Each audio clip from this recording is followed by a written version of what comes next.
Hello out there. Welcome everybody. Welcome AutoCrit community. I am here with Gareth. Say hi, Gareth. Hi, Gareth. Exactly. That's basically the level we're at. And yes, if you haven't caught on to my background, we are going to be talking about foreshadowing. Yes, and feel free to post your groans in the comments. But foreshadowing is actually a very important part of writing because what it can do is really link your entire book together. It can really make it come come together as a complete whole where the pieces that you laid at the beginning can really pay off at the end. And a lot of times we get questions about how to do this effectively, how to detect it in other works, what even foreshadowing is. So we're going to talk about all of that today. I see people are joining us from all over, which is awesome. And we have some people that are talking about our current contest, our writing contest, which just closed. So yes, if you did enter into the short story challenge, stay tuned for the results next month. So we're not going to be able to update you every little bit along the way, but we will be hopefully revealing those winners on this stream in a little while. So just stay tuned on that. But today it's all about foreshadowing. All right, so I've got some little tips to discuss. Okay, my first tip is going to be talking about the different types of foreshadowing there are. I have a little bit of issue here going on with my screen. Is that foreshadowing for something? I don't know. So there are different types of foreshadowing. One is the obvious, and that would be direct foreshadowing. Now, direct foreshadowing is when something is set up and the audience is fully aware that it's going to happen. It's telegraphed essentially. This could be found throughout works, and we will be talking about how to do that effectively and why you would even want to do that. Because you might be saying, well, why in the world would I want to just spell out what's going to happen? Oh, there are reasons. We'll get to that. But that is a type, is direct foreshadowing. Another type of foreshadowing is, not surprisingly enough, indirect foreshadowing. And that is where the audience is not just spelled out what's going to happen. However, they might be able to infer it, or they can at least see something is up. Maybe they can't quite piece it together, but there's something going on and they're not entirely sure. And they're kind of trying to piece it together as a little bit of a puzzle. And, mysteries often will use this, right? Because they'll give you these clues, and a lot of them can be indirect foreshadowing to things that can pay off a little bit later.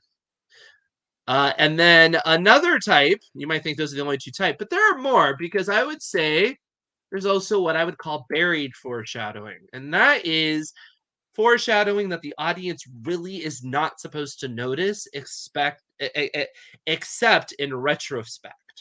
So it's one of those things that it's there, but you are really not expected to even notice it. It's only at the end when you get this aha moment. And that's where I would make the distinction between it and something like indirect foreshadowing.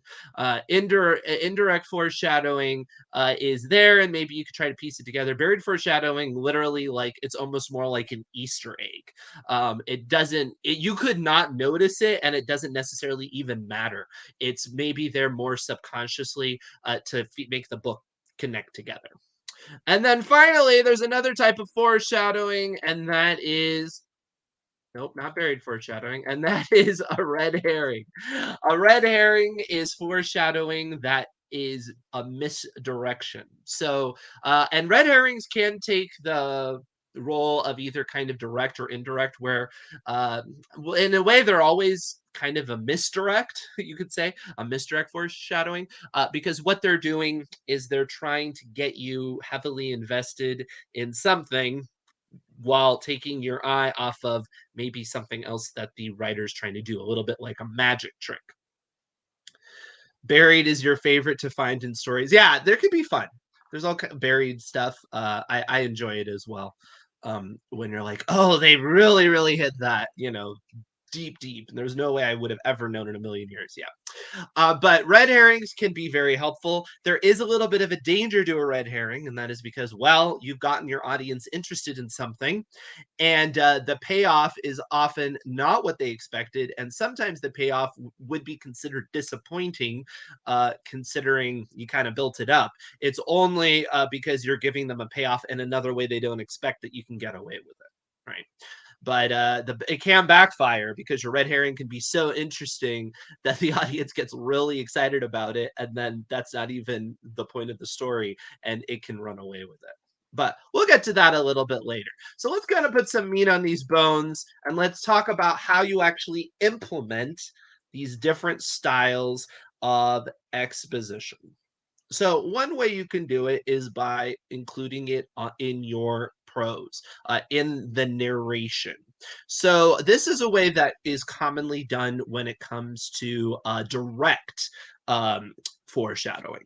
Uh, it's a little bit like you have that opening paragraph, and it's like, I'll never forget the day that everything changed in my life. Well, that's obviously direct foreshadowing. Why that's interesting is immediately you are alerting the audience that something interesting is going to happen, right? So you're like, oh, I wonder what they're talking about, right? Now you can go even deeper than that.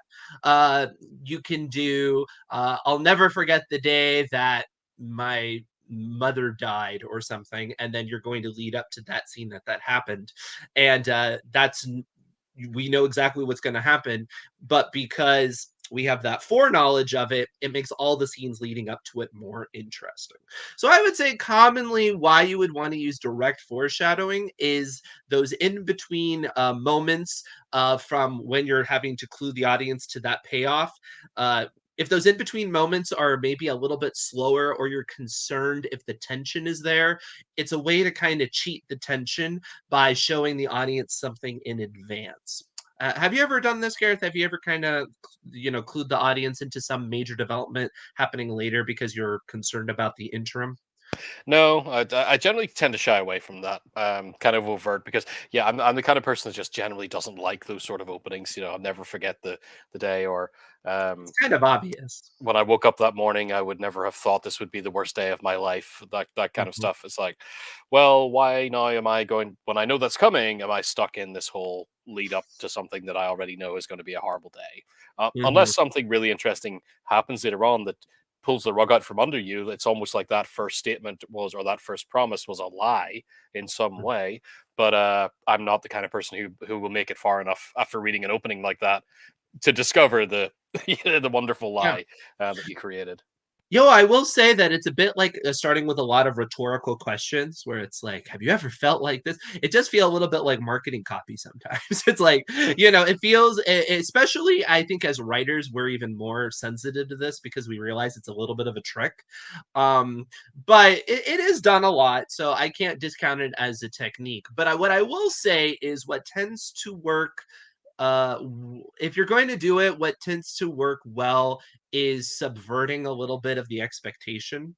So if you say, I'm trying to think of an example. Well, an example is like the Disney movie Tangled, right? Because the movie starts out and he's like, "This is the story. This is a story about how I died," and he's like, "Oh, don't worry, it's going to be a happy story." So the fact that it kind of put those two things at odds, it is kind of gimmicky and it's a bit of a hook, but I think it works pretty well. And it does make you question, what is really going to take place in the story, and it just kind of puts you off guard, especially for a story that's with a princess in the center of it. It kind of gives you the sense there's going to be maybe more of an edge than you would have expected, or maybe some more unexpected elements, since those stories tend to be rather formulaic. So it can be done, but I'm with Gareth. It's not generally my favorite practice to be quite so explicit. Now, in the prose, you can include indirect things like, well, we'll get to that in a second. We're going to talk more about the indirect. Let's see if there's anything going on. Nope. Cruella had the same narrative beginning. Yeah, you'll see it a lot. It's done a lot.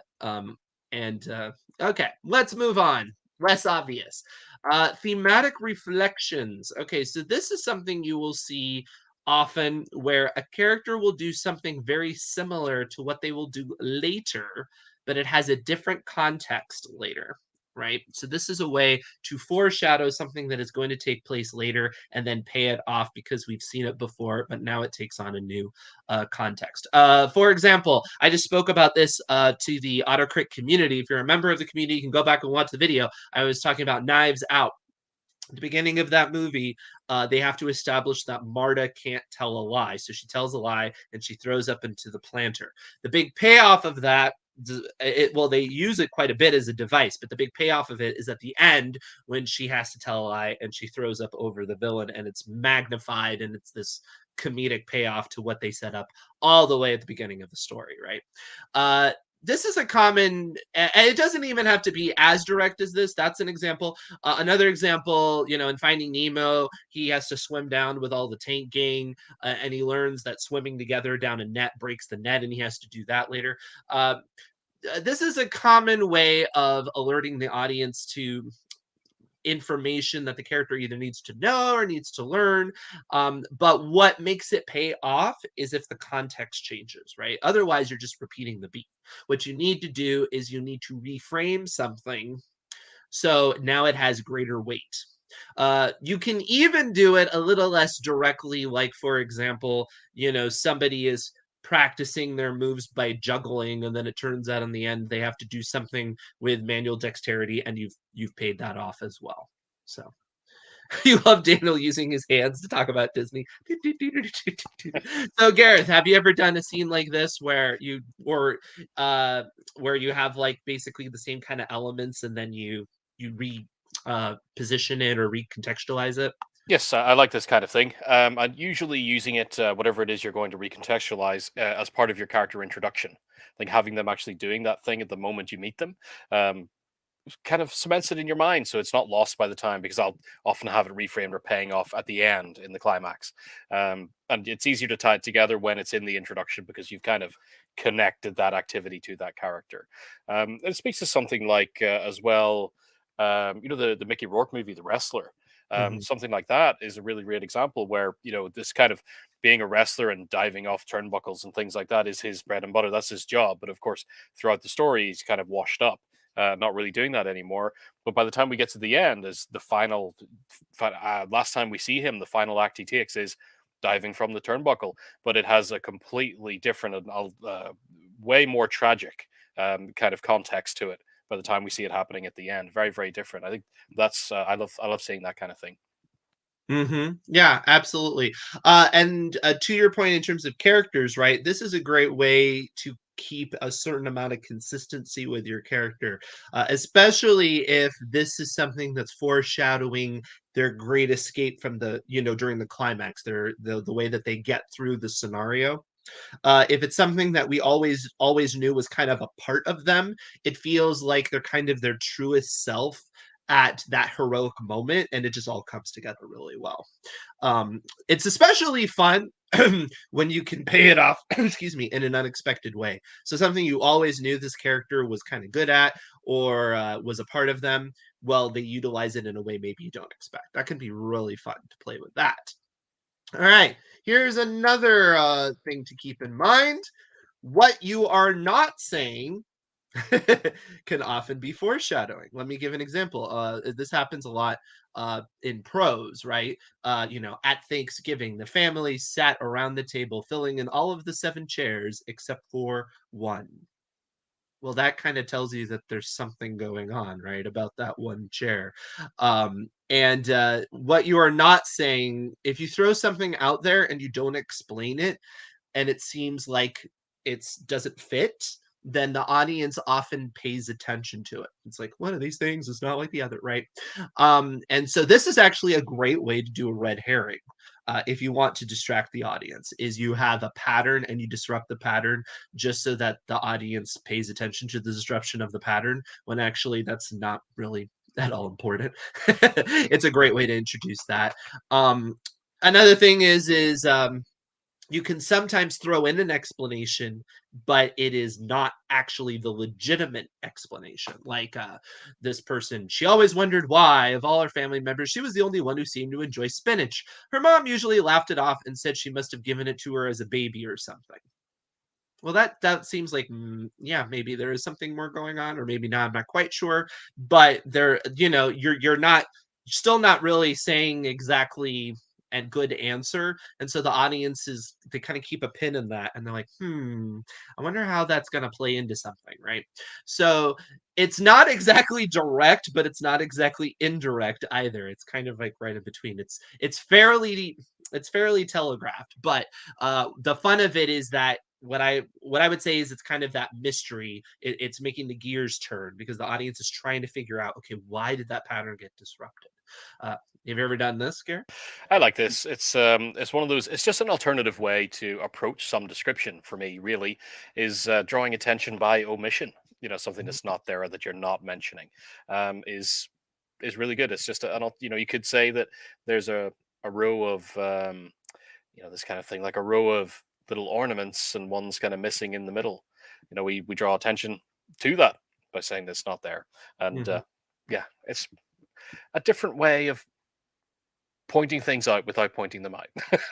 Exactly, right? hmm Um, don't emphasize what you're not going to use later. Oh, we'll get to that. Don't worry. We're going to talk all about that.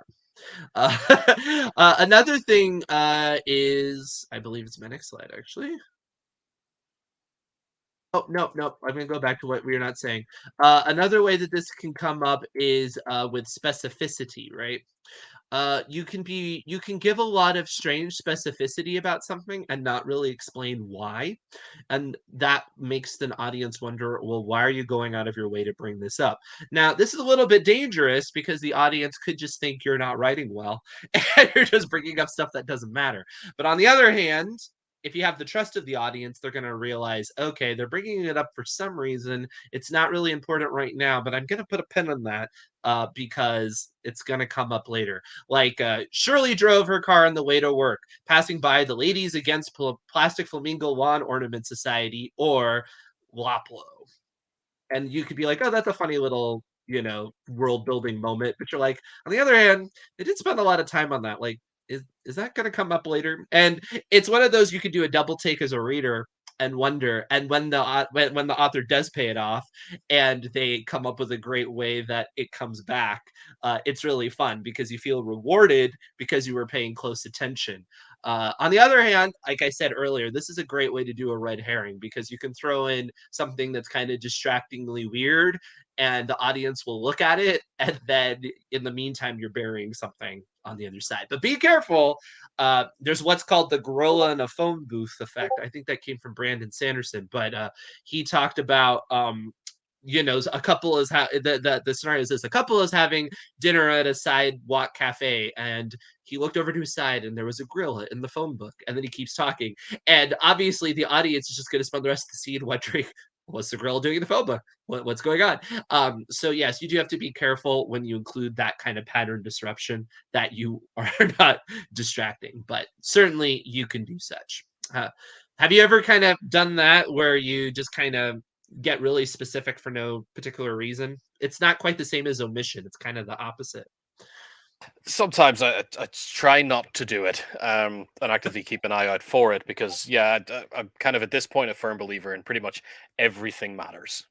Whatever details are being pulled out are likely to be focused on in some way, and if we are needing to get somewhere and something an event happens, well, it's number one.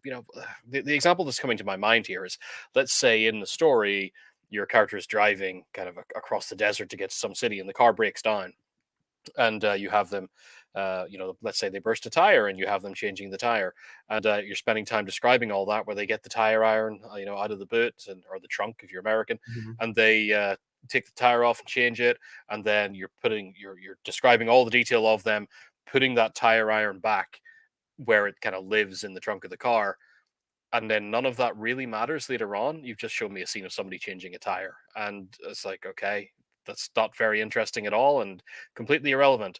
If that kind of thing happens, or it probably shouldn't happen in the first place. Let me just put it that way, because No. it's a dead scene. But if it does happen and you want to include it there just for kind of realism or whatever, well, then that's going to be skipped over fairly quickly. We're going to have a big chunk of telling there, just along the way. Perhaps they arrive at the end of that journey, and they're like, damn tire blew up and I had to take care of it. So we see the aftermath. However, if you put that in there and we see the tire iron going into the resting place in the car, I expect it to be used later on. Right. We're going to be coming back to it as a That necessity. person will remember at some point. It's like, wait, I have a tire arm, da, da, da, right? It's like, and it's some sort of weapon, or maybe there's some weird mechanical device, and like, but we have a missing piece. It's like, oh wait, and then they go and they run, and something like that. Yeah, they go to get it again and it's missing. It's gone. Yeah, right. Yeah, it's true. Like in movies when the camera follows something that seems unimportant. Exactly. It's the same type of idea. Or a magician trick, right? Where the one way you can always the one way to figure out how magicians are doing is you always ask yourself, well, why? So they're like, I'm going to randomly bring out this cape, and it's like, well, obviously they're doing it to obfuscate something, right? So yeah. So as you're writing, to Garrett's point, you need to have a reason, right? If you are including a lot of detail, it's to either maybe cover up the fact that buried in it is a little bit of something you don't want the audience to clue into. Or, like I said, the audience is going to immediately kind of hope that it matters, and so it better matter. So be careful. Otherwise, you're going to risk some major problems. Okay. Character insight. This is where a character plays a little bit of a prophet and they tell the future. So this would be somebody is talking to their other student or classmate, and they're like, oh, you always get nervous around test time. Well, now this is going to tell me that test is up, this character's going to get nervous. Somebody comes up and they're like, oh, you're really sure you memorized all your lines? Well, this is telling me that maybe this person's going to have an issue. Again, this could be a red herring where the character doesn't really know the other character very well, and so it can misdirect the audience into an expectation of what the scene is going to be like. This can be great for comedic payoff when they're like, oh, are you really sure you can do this? And then the person enters the scene and they're just like a master at it, and they're like, like that's a typical joke setup. But these sort of things don't always have to have an immediate payoff, right? They can pay off chapters, books later, because what it can be is just a character is able to give us a window into the future.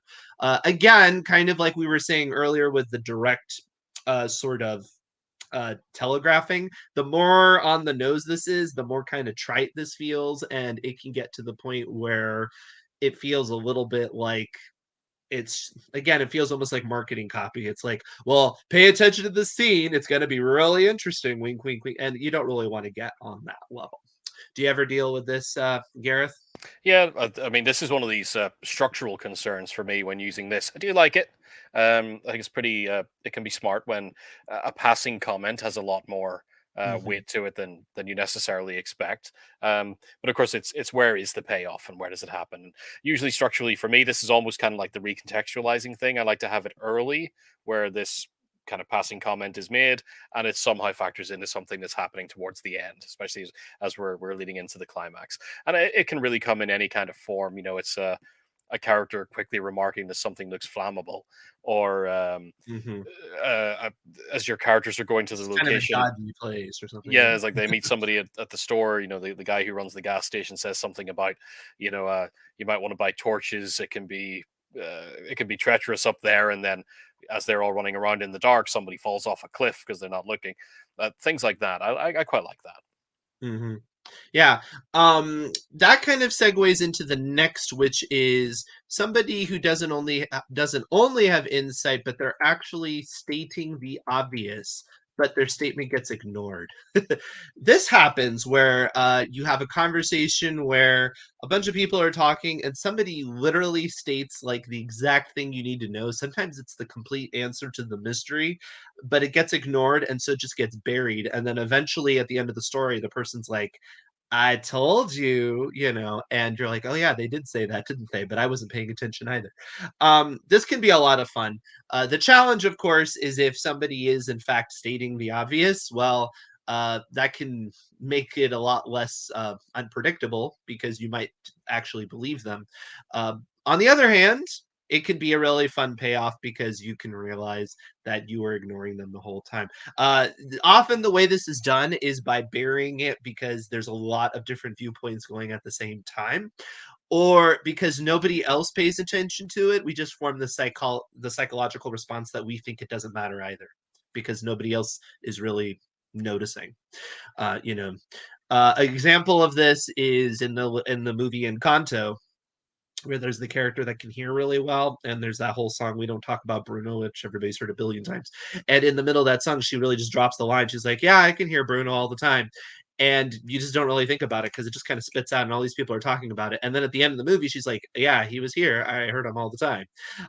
um, and and really, the writers had to do that, right? Because they established a character who could hear really well.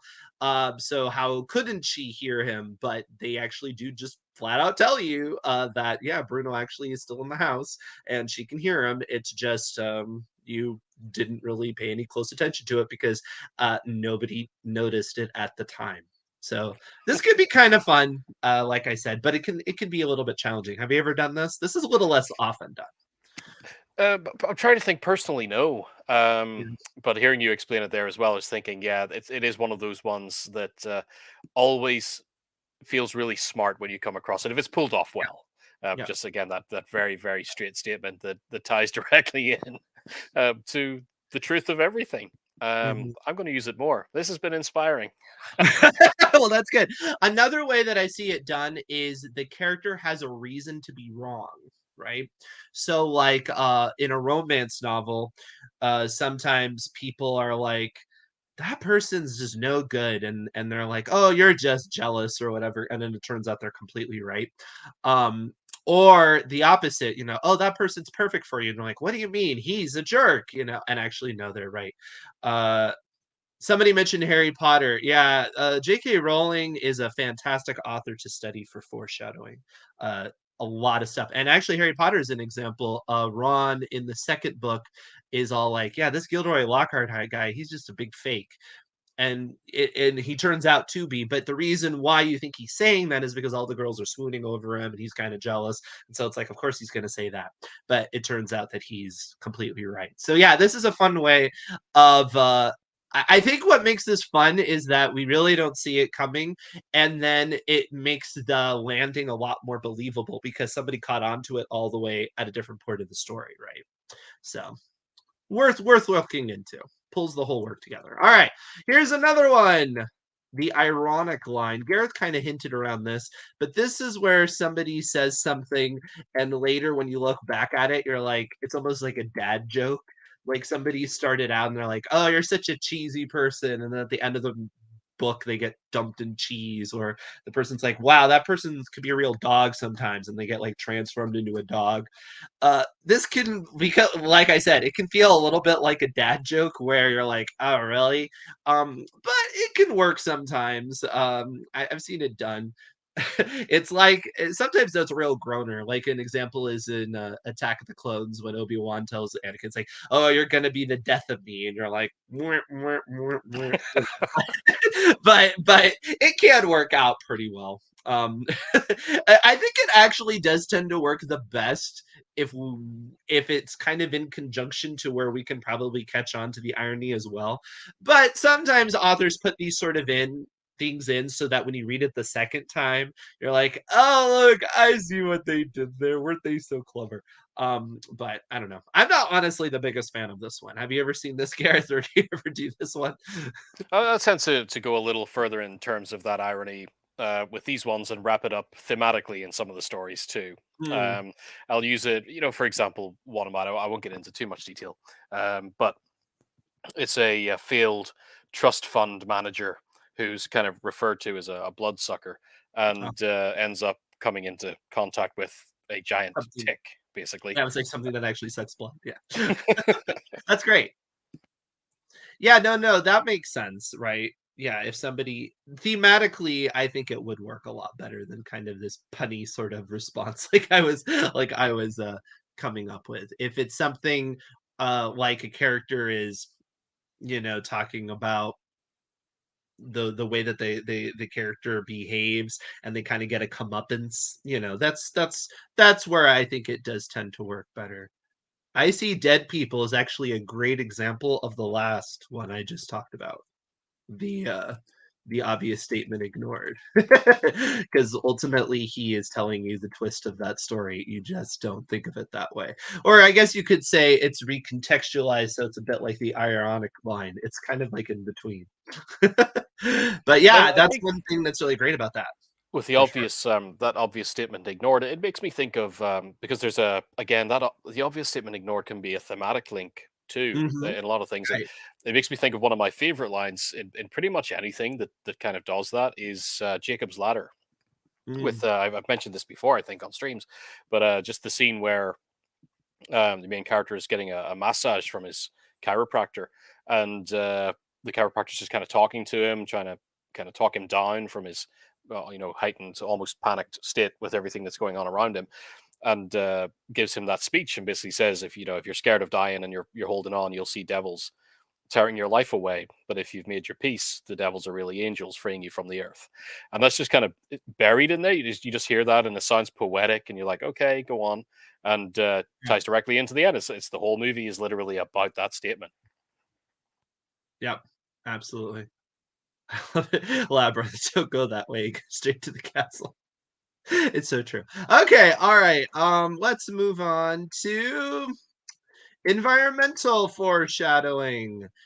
This can be a little bit of a cliche. It depends on how it's done, right? Obviously, the cliche version of this is it was a dark and stormy night, which of course sets the stage and it tells you something really bad is going to happen in the near future, or other sort of symbolic environmental things like it's raining and so you're worried that something, that it's foreboding. There's mist in the woods, and so you're like, well, those are misty woods, so that must mean there's something creepy going on in there and things like that. This can work though because it's a little bit of shorthand, right? We often will clue into an environmental detail to want to go a little bit further. If it's kind of like the Lion King where he's like, what about that dark and shadowy place? And he's like, nope, we never go there, which is kind of a combination of environmental and the thing we don't talk about, which we already talked about earlier.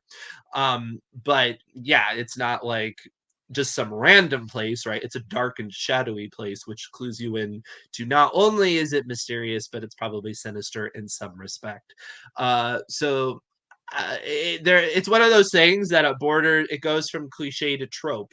Like there's the trope which works, and then there's a cliche that doesn't. So just be very cautious when you use these sort of techniques. Gareth, you I'm sure do environmental foreshadowing a fair amount because horror does it a lot. Yeah, decent things like this. Usually, whenever I go for it, it's almost in a comedic kind of Mm. payoff, darkly comedic. But things like, for example, the character's complaining about potholes and then trying to escape, hit a pothole, and wreck the car. And environmental things like, same kind of thing. Watch out for the pits in the moors and things like that. And again, I'll try to bury them or have them mentioned quite early until way into everything kind of going haywire, and Mhm. that's when we pay off by introducing that thing that we warned about. But yeah, it's mostly just making sure that anything that is sort of brought up in that sense does have a payoff of some kind later on. It's not just incidentally mentioned. Yeah, exactly. Um, Something came to mind, but it disappeared. But I'll probably get back to it later. So just put a pin in environmental. There was something else I wanted to say. Okay. Symbolism. Symbolism. This is where you know that something is trying to do more than one thing at once, and it's kind of cluing you into something else. And an example I can think of is the movie Apollo 13. The wife is taking a shower and her wedding ring like falls almost into the drain, and of course her husband is about to be put into peril, right? That kind of symbolism can alert the audience to, like I said, something is going to occur, and sometimes it can be kind of on the nose. I feel like Apollo 13 is pretty on the nose. It's like, okay, I get what this is trying to do, and it's just kind of an artistic way of bringing that up, right? But you can bury it a little bit more than that, where the symbolism is less obvious and maybe it doesn't even really hit you until after this what it symbolized was fulfilled. I know, Gareth, you're into symbolism. Talk to me about symbolism. A little bit. not, not a huge lot. I tend to find in my own I writing know. too. Symbolism mostly for me tend to be screenplay writing. Doing that, like you said, with one character seems to be kind of it's almost like there's a psychic link in a way, Hmm. sort of there. They're getting this cosmic message that something's going wrong somewhere else. But of course, you don't dwell on it or play on it too much. It's just there to heighten the mood more than anything. It's not Stephen King levels of psychic connection between every character in the world. However, when it comes to writing and symbolism, I just tend to rely on things like color and stuff to pin anything symbolically that way, because I tend not to find that certainly in prose on my end that doing things like the Apollo 13 thing, that sort of connection, for me starts to feel a bit too Stephen Kingy at this point, and I try to stay away from that. Too writerly. Well, it's kind of asking yourself, do these characters have some, oh, they're twins, therefore they must have a literal psychic connection between them. I can end up Mm, trying to take it too literally, so I'll back away from it a little bit there. But I do like to use symbolism just in a general sense, especially things mhm. like color and sound. Yeah. I mean, a lot of the times symbolism, the danger of it is that it can make everything feel a little too connected. Like the world is in the story, not that the world is a happening place. You know what I mean? Like everything just kind of comes Yeah, together maybe a little bit too pat. Because if it's like, oh, the family is having the couple's having an argument and their wedding photo falls off of the wall and crashes, that does feel like something that just works better in a movie than it probably does in a book. I don't know why exactly. I guess because I don't know. I don't want to say movies are more contrived because I don't think that's true, but I don't know. There's something about it that I agree with you. It does. In a book, it often feels like, well, isn't that convenient? Oh, I see. Their marriage is falling apart, so their picture is falling apart. Sometimes it can feel a little bit like the person's a little bit too. Aha! Do you catch it? Do you catch it? And so you have to be careful. yeah, it feels like something. It's kind of why I get more drawn towards it in a cinematic sense Mhm. than in a prose narrative, simply because it's something about it feels more visual for me. That's just Mm. experience with it, I guess. Yeah, no, I understand what you're saying. I think where it tends to work the best in writing is when it's more subtle. And like I said, it's something that you generally don't quite pick up. This is maybe closer to where I think it works the best is almost in that buried category, where it's almost like an Easter egg that you catch on after a while and you're like, "Oh, I get it. The reason why this is mentioned in that way is because this is kind of symbolizing this and maybe I subtly caught on to it, but it wasn't quite, hitting me in the face."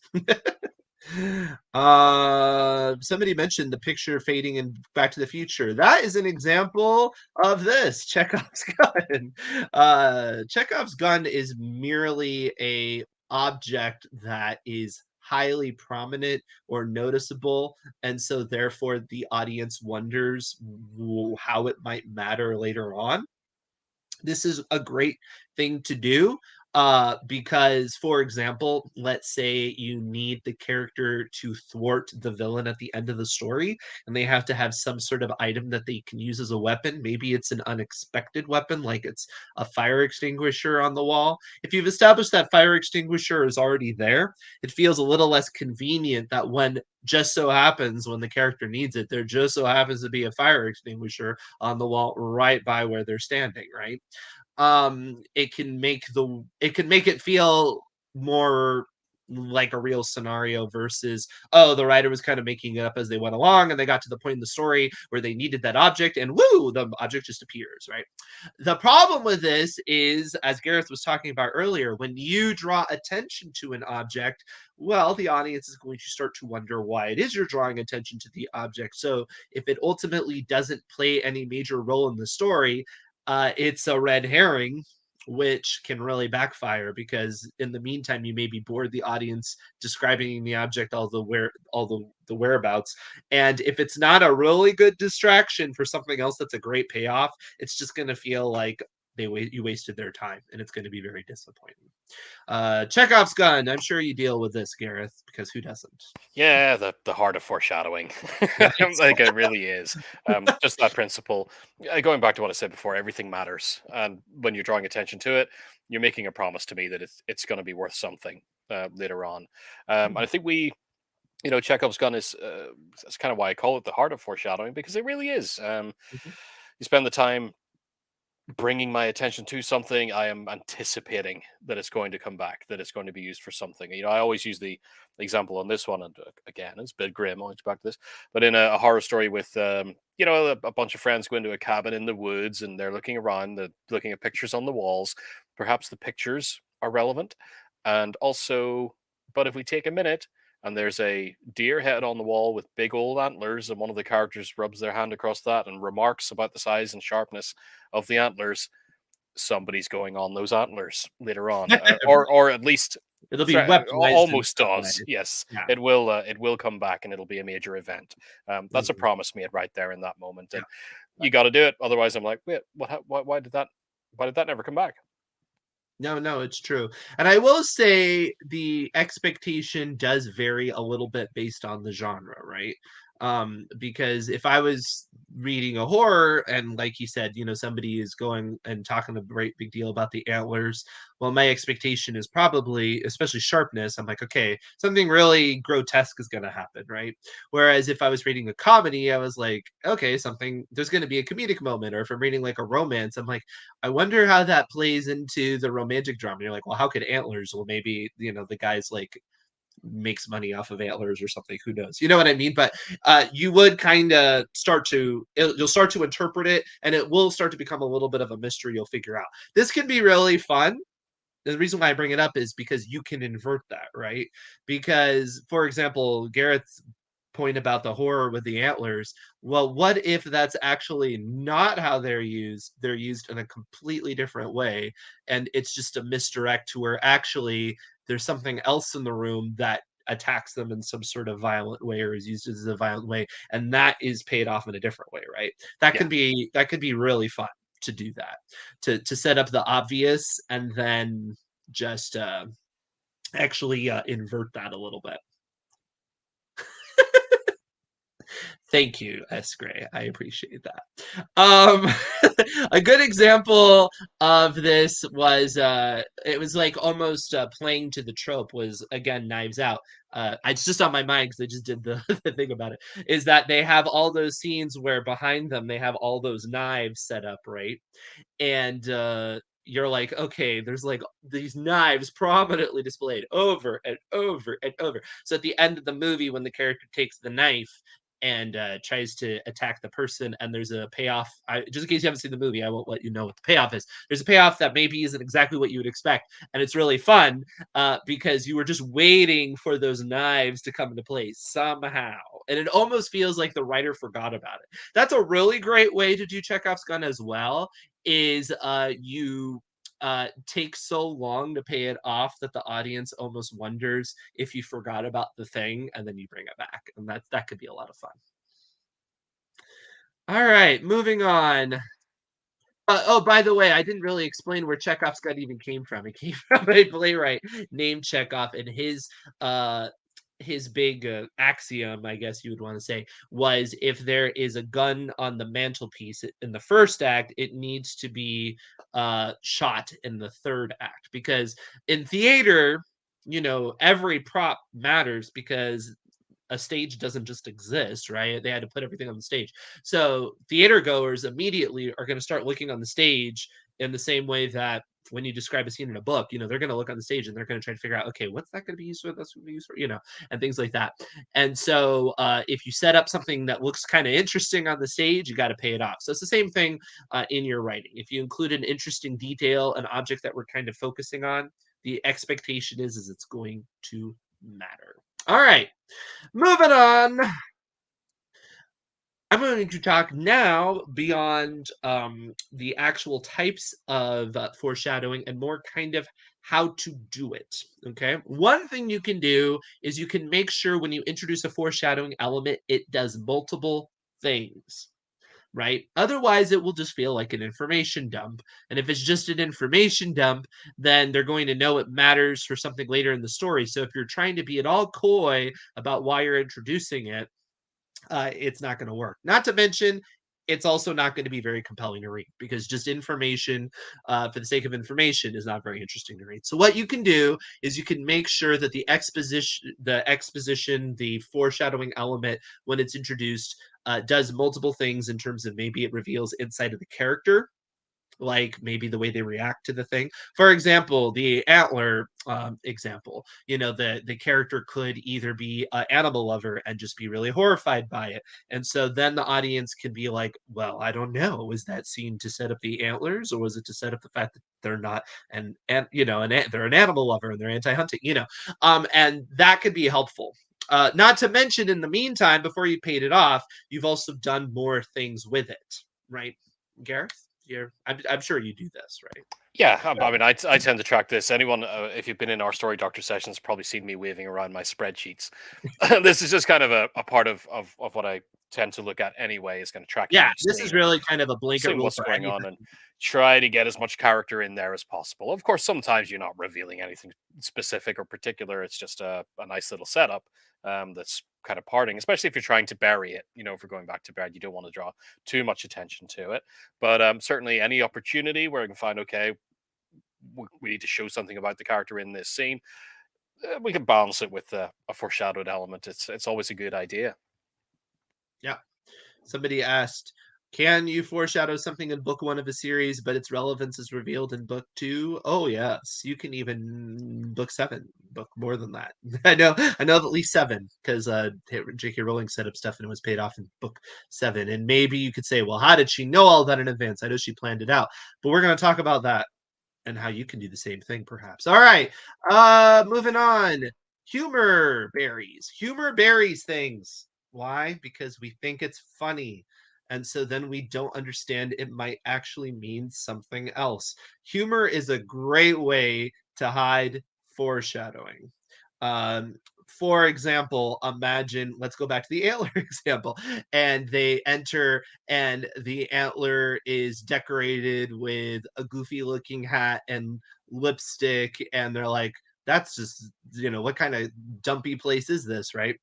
And it's kind of funny, and you don't really think much more about it, and then it turns out that actually, it's going to be used as like a murder weapon or something later on. This is also a good thing to do in dialogue, right? If somebody tells a joke about something and it's multiple layered, you'll often forget about those multiple layers, and you'll just pay attention to the fact that there was a joke. A great piece of this was the movie Incredibles, with Edna Mode doing this big rant about capes for superheroes, because Mr. Incredible wants a cape. She's like, no, capes are stupid. And she does all these terrible stories about all these superheroes that died because of capes, right? And ultimately, the villain gets thwarted by a cape. But because of the way that the whole rant is done, and it's just this very humorous rant, you don't really think about it as an element that's necessarily going to pay off in a plot standpoint. You just think, oh, that's a fun little world building detail, and it's a fun little riff and satirical comment about how stupid capes are, right? But actually, it pays off even further than that. Do you ever bury stuff with humor, Gareth? No, I need some humor berries. Maybe get some inspiration. No capes, exactly. Now that was brilliant, because I didn't see that coming when I saw that movie. I loved that. I was like, oh, what a great rant. That's so much fun. And then at the end of it, I was like, oh, the cape. They're going to pay off the cape. They also don't go out of their way to make a big point that Syndrome has a cape, exactly. So you just kind of don't even think about it. And then it comes back. It's a good example of when I talked about Chekhov's gun. You don't really talk about it, and you bring it back. All right. Here's another one. This is getting to the how do you set up something in book one that you pay off in book seven. Use everything you've set up before you add anything, right? Always keep in mind what you've talked about, because what you might end up doing is unintentionally foreshadowing something that you can pay off a little bit later. So, for example, sometimes you will throw in a world building detail and it'll just kind of be in the background, maybe for a little bit of texture. Or maybe it's a character point. The character's like, oh, I never like to go to that restaurant. It's really dodgy. And then later you need a dodgy place. And you're like, oh, wait a minute. That person mentioned that restaurant. Let's put it there. Make sure you do things like that. because even if you're not a planner by design, it'll make you look like a planner in retrospect. It's particularly great when you do a series. One thing that tends to be a big problem with series is they just get bloated. The creator just keeps adding more and more and more and more and more and more instead of going deeper or utilizing all the pieces they have, right? Try to limit yourself as much as you can. There's really no need to go hog wild by throwing in a whole bunch of elements into your story. Make everything matter. We always talk about that, but make it matter. Okay, make it matter again. Okay, make it matter again. If you can't, like just keep using it because it's really going to tie everything a lot. It's going to tighten the whole thing, and it will it could just really take something, in my opinion, from that pretty good level to that brilliant level, because it's like every time you read it you have to see all the different layers they put in because they managed to tie it all together. I just and maybe this is somewhat of a personal preference, but this is just the kind of stuff that I really go for. Gareth? Yeah, I think I'm too lazy. Too lazy for Like, that. no, I'm just gonna add more. Losing too many. I tend to keep it stripped back, when it comes to foreshadowing. I don't like to pile it on because it gives me more work, more things that I have to track. Which I would say I agree. I saw a little while into the stream just earlier. Mr. Mop Bucket, sometimes I do the foreshadowing after I finish the first Yes. draft. So when I go back, I know Yeah, what to of emphasize course. and omit. Yeah, much the same here. I will tend to kind of, as I'm writing the thing, actually get the idea of what is best foreshadowed during the first draft, and then go back and find the place to put the seeds in, Yeah. and work at it as essentially part of developmental editing at the end. But I tend to stop with just a couple of elements, two or three things, a quick thing somebody says, going back to kind of burying it in a quick bit of dialogue. Just to pay off, like I set it up as jokes. Basically, there's a little Mhm. setup and then a punchline later on that sells it. But yeah, I don't like to try to layer too much in because it's too much work for me. I mean, to some extent, too, you do run the risk of, if everything kind of seems like it works together, it can feel a little contrived. So you do have to be careful. Back to the Future is an example of this, where everything in that script like ties into a nice little bow, and there is something really masterful about it. But there's also something that's very 80s about it in terms of kind of a contrivedness that some people could criticize, and some people do. On the other hand, if you want to look at a work that's really good at making sure that everything matters, it's a great one to study, because yeah, like everything matters and everything is paid off, and it's all quite neat and tidy. Hide mysteries with more mysteries. This is another thing you can do when you're throwing in foreshadowing to kind of hide what you're doing, and that is that you have a really obvious mystery, and then you have a mystery that the audience didn't even realize was a mystery. Like, they did not even realize it was something to be concerned about, but you are literally setting up clues for a mystery that the audience wasn't paying attention to, and then you get to the very end and you're like, you should have asked this question the whole time. A good example of this was J.K. Rowling with the Harry Potter series. And this was something I was very proud about myself when I was reading it, because at a certain point, somebody asked her the question. They're like, for all those people trying to figure out what's going to happen, what is the question that they should be asking? And she's like, well, that's a very astute question. And then she said, the question everybody should be asking is, why didn't Voldemort die? And that's a major plot element that really doesn't come in until the sixth book. But that was something that I wondered about for a very long time, and I was already on the path to solving it, and I pretty much figured it out. I know. I can say this all retroactively, because how could you ever disprove me? But I will say, though, I love stories that do this. That there is a question that you should have asked the whole time, and the author was answering it the whole time. You just weren't paying attention. But this is probably a layer that Gareth's like, mind blown. I don't know, Gareth. Inspired or scared? Well, inspired. I like to see these. I do like to have them built in. Although you get to the point with experience when you're reading a book and it's built in this way too, where these things come out and you kind of see it coming. You know that if something is there, it's not just incidental. It Hmm. is meaningful to something, even if it seems like the author's trying to kind of push it to the background. It's like, Yeah. I want you to start thinking about this, but I'm going to divert you immediately, so you straight away stop thinking about this, so I can bring it back and use it against you later.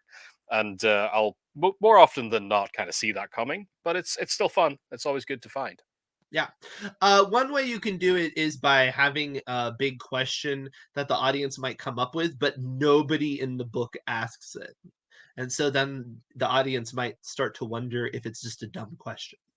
And then at the end of the book, you're like, no, in fact, it wasn't a dumb question. Just everybody in the book is really stupid. And they just didn't think about it, right? So that's good. All right. Finally, I will say the rule of three. Actually, I'm not sure if this is my final slide. The rule of three is 3 times tends to be a good amount of time to set up something if you want it to be pretty obvious. This is not really going to work well if you're trying to bury something. But if you're trying to set it up well, three tends to work well where you have the initial introduction, you have the reminder, and then the third time it pays off. Or something keeps adjusting, right? By the third time, it should have a twist. So it's like do, and then a break in the pattern. That tends to work pretty well. I also will say the rule of three in terms of like burying something in a description tends to work well because three major elements is about as much as you can track at once. So if you introduce three things at once, probably the thing, if you're trying to hide something, it's likely to kind of get lost in the shuffle, but then it doesn't seem too busy. Like you're not just throwing stuff on for the sake of hiding something, because that wouldn't be great.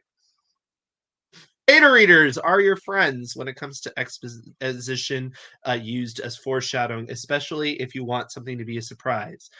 Because what you can do is you can ask them, when did they figure something out? uh, a lot of times your goal is for audience to figure it out more or less right before a main character does, unless you need some sort of dramatic irony to take effect. But it can be helpful to know if your foreshadowing is just way too over the top and you've spelled it out and it's kind of boring because you know everything that's going to happen. So beta readers can really save your life on this. Or they can do the opposite. They can say, yeah, I didn't, not only did I not see that coming, but that seemed really contrived. And you're like, but I talked about this and talked about this. And they're like, yeah, I didn't notice. So then that means you may have to, it may just be the person, don't panic, but you may have to turn up the temperature a little bit on those details because maybe you've actually buried it a little bit too well. All right.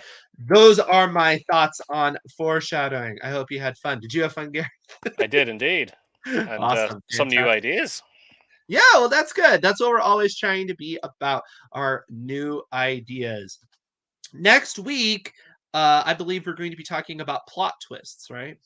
Is that what's on our docket? We I will think. be shocking plot twists. Shocking plot twist. Although I think we have a plot twist of our own, which is that I don't think you're going to be here with me, are you? I will not, sadly. Although I we guess can I kind of announce that. spoiled that twist, though. I The should have reason just had a picture the whole time of you, and you're just like, at the end, it's like, and there is a twist. Gareth wasn't here the whole time. Dun dun it's actually a dun. ghost. I won't be here next Tuesday because I will actually be in New York City for Thriller Fest. Woohoo! AutoCrit is officially sponsoring Thriller Fest this year, which is taking place at the Sheraton Times Square. And recommend having a look at that if you like. You can come by. Myself and Beth will be there, kind of hosting the AutoCrit table. And if you're in New York, swing on by, say hello. Sure, we'd love to see you. That's fantastic. Yes, but I will be holding down the fort here at the AutoCrit studio. It's an unmarked location. Um, and we'll be talking about plot twists. So that's going to be a lot of fun. And I promise that I will try not to just go through and spoil a bunch of things you've never seen before. So that's the one challenging thing about plot twists is you try to throw out examples and it's like, that's such a great twist if you haven't seen the movie, and that's such a great twist if you haven't read that book. And so I'll try to talk about it more from a conceptual standpoint, so I don't spoil too much or pick things that everybody has read. So And it's gonna be fun. here's a quick twist before we go. Oh, There was in our email today a little hint at something about an upcoming challenge, and not next week, but the week after, we will be bringing back Destination Unknown. dun, And dun, dun. What a reg- twist! registration is now open. I've just popped the link into the chat there for everybody, and Fantastic. I'll put it up here in a little banner, autocrit.com/destination-unknown. So yeah, that's going to kick off in 2 weeks' time. So you can get registered now if you want to be sure. And on the day that we start, we'll send you your new story's first line, and then the fun begins. Yes, yes, and if you want to know more about Destination Unknown, you can watch some earlier Destination Unknown challenges, and so you can get an idea of what to expect. However, it's always a little bit different, and Gareth, I know, prides himself on trying to torture, I mean, entertain or challenge the reader, the writers as much as possible. Inspire, inspire. Inspire, yes, inspires you to do something. I'm not sure exactly what. Based on some of the responses we've gotten.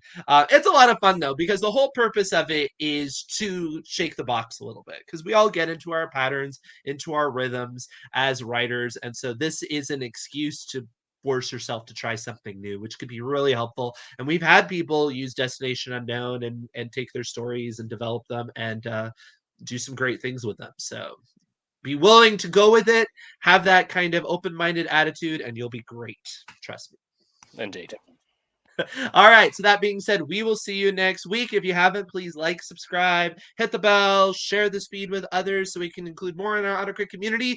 And we will see you next week, everybody. Bye. Bye bye.